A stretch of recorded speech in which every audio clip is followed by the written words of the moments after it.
गुरु प्यारी साध संगत जी, धन कृपाल जी।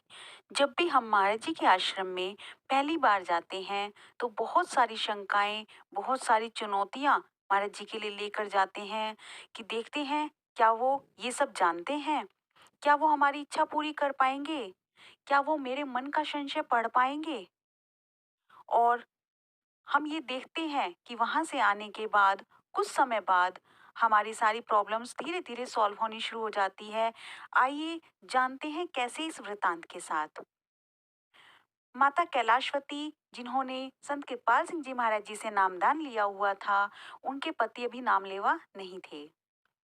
जब कुछ समय तक वो नाम जपती रही, घर में सिमरन कर कर खाना बनाती रही, तो वो अपने पति को भी एक दिन आग्रह करती है कि आप मेरे साथ आश्रम चलिए। पहले तो वो आनाकानी करते रहे, लेकिन कुछ समय बीतने पर वो मान गए और उनके साथ चलने के लिए तैयार हो गए। जब वो दोनों महाराज जी के दर्शन के लिए जा रहे थे, तो उस समय बहुत सारी परेशानियां आती थी सत्संग में जाने के लिए, क्योंकि उस समय इतनी सुविधाएं नहीं थी। आज तो हम ट्रेन पकड़ते हैं, मेट्रो पकड़ते हैं या फिर अपनी गाड़ी से चले जाते हैं। उस समय बहुत ही गरीबी का माहौल था, लोगों के पास इतना पैसा नहीं था, इसलिए वो लोग ऐसे ही ट्रेन पकड़ के और फिर तांगे से आगे जाया करते थे।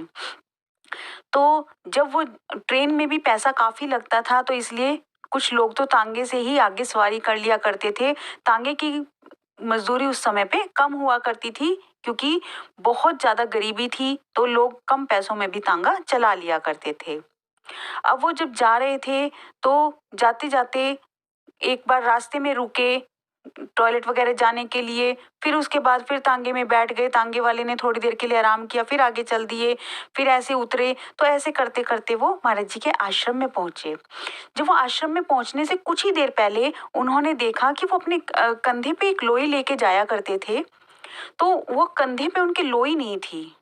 बड़े घबराए, सोचने लगे कि पहले ही मंदी का समय है, हाथ में इतना है नहीं, ये एक लोई थी वो भी खो गई, क्या गुरु के दर्शन करने जाऊंगा। मन में बड़ी टेंशन चल रही है, बड़ी चिंता चल रही है, और गुरु के दर्शन के लिए चले तो गए। अब ये सोच रहे हैं, गुरु तो वो है जो खुद से जान ले, मेरे कहने का क्या फायदा, मेरी तो लोई भी खोई गई।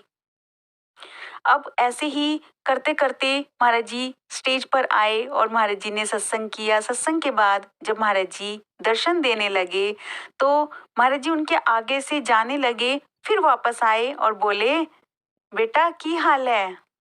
तो बोले, हाँ महाराज जी ठीक है, क्योंकि मन में सोचे हुए थे कि अगर महाराज जी होंगे तो खुद जान जाएंगे। महाराज जी ने पूछा, बेटा लोई खोई गई?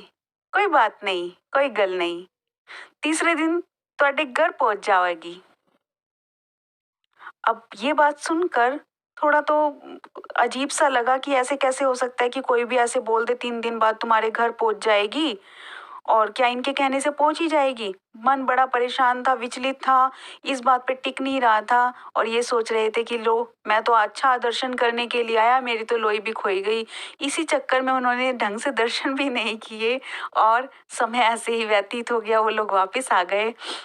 वापस भी आए तो इसी टेंशन में थे कि मेरी लोई खोई गई, मेरी लोई खोई गई। 2 रात वो ढंग से सो भी नहीं पाए, क्योंकि उस समय थोड़ा गरीबी का माहौल था, जैसे मैंने पहले बताया। तो लोगों को लगता था एक छोटी चीज भी खो जाती है तो कैसे मैनेज होगा, क्या होगा, मेरे पास तो एक ही लोई थी, मेरी लोई भी खोई गई। अब 2 दिन बीत गए, 2 रात सो नहीं पाए। तीसरे दिन सच में एक बंदा चला हुआ आ रहा है और बोलता है, लाला जी आपकी लोई मैंने देखी थी, मेरे को ये लोई मिली थी, मैं लेके आया हूँ।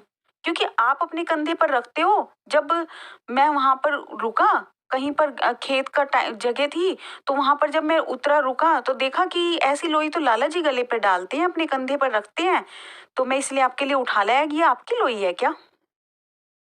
तो वो देखकर सच में हैरान हो गए और सोचने लगे, ये तो सच में रब है, सच में खुदा है, सच में परमात्मा है। ऐसा कैसे हो सकता है कि उन्होंने कहा तीसरे दिन घर आ जाएगी, और तीसरे दिन लोई लेकर कोई सच में आ गया। ऐसी लोई क्या किसी और की हो नहीं सकती? बहुत जनों की हो सकती है। अगर हम सोचे ध्यान से, तो बहुत से लोग एक जैसी लोई रखते हैं, लेकिन क्योंकि कहते हैं कि अगर संत कोई वचन कर दे, तो वो वचन नहीं टलता, चाहे ब्रह्मांड पलट जाए। तो क्योंकि वो गुरु का वचन था, उसको तो पूर्ण होना था। और तीसरे दिन वो लोई उनके घर आ गई, तब से वो गुरु को मानने लगे। महाराज जी एक बात कहते हैं कि अगर हम एक मटका भी बाजार से खरीदते हैं तो उसको ठोक बजा कर देखते हैं, कहीं इसमें कोई सुराग तो नहीं, कहीं इसमें कोई छेद तो नहीं। लेकिन एक बार अगर हम उस मटके को खरीद लेते हैं तो क्या वापस करते हैं? नहीं। तो फिर हम गुरु पर शक क्यों करते हैं? एक बार हम ठोके बजाएं, अच्छे से गुरु बना ले, लेकिन फिर उसके बाद उसी के होकर रह जाएं, इधर उधर ना घूमे। गुरु ये चाहता है कि मेरा बच्चा मेरा बन के रहे, कहीं और ना जाए, कहीं और ना भटके। अगर हम कहीं और जाते हैं तो उसका हर जाना गुरु को भुगतना पड़ता है, क्योंकि हम तो जाकर अपने कर्म बना लेते हैं। कहीं से कुछ मांग लिया, कहीं से कुछ मांग लिया, परेशानी आई तो कभी हवन कर लिया, कभी पूजा करी, कभी कुछ किया। और क्या होता है कि अगर हमारी बात मान भी ली जाए और हमें जो इस समय पर भुगतना था वो हम नहीं भुगत पाए, तो उसके लिए हमें अलग से दोबारा जन्म लेना पड़ेगा। इसलिए गुरु हमें फिर वहां से खींचता है, वो चीजें हमें लेने नहीं देता। तो हम जब भी एक बार गुरु बना ले तो फिर उसके बाद भटके नहीं, उसी राह पर चले जो गुरु हमें दिखाता है, तो हम जल्द से जल्द अपनी मंजिल तक पहुंचेंगे। अगर आपको मेरी वीडियो अच्छी लगती है प्लीज़ लाइक कीजिए, शेयर कीजिए और मेरे चैनल को सब्सक्राइब जरूर कीजिए। शेयर ज़्यादा से ज़्यादा कीजिए ताकि सब तक ये बातें पहुंच सके। क्या पता किसकी जिंदगी सुधर जाए और कौन परमात्मा को पाले या उनकी तरफ मुड़ जाए। उसका सारा पुण्य हम लोगों को लगेगा जो इस वीडियो को सुन रहे हैं, जो इस वीडियो को शेयर कर रहे हैं। हम सब उस पुण्य के भागी बनेंगे। तो क्यों ना थोड़ा सा पुण्य हम भी कमा लें और उस परमात्मा की दरगाह तक पहुँचे। Thank you.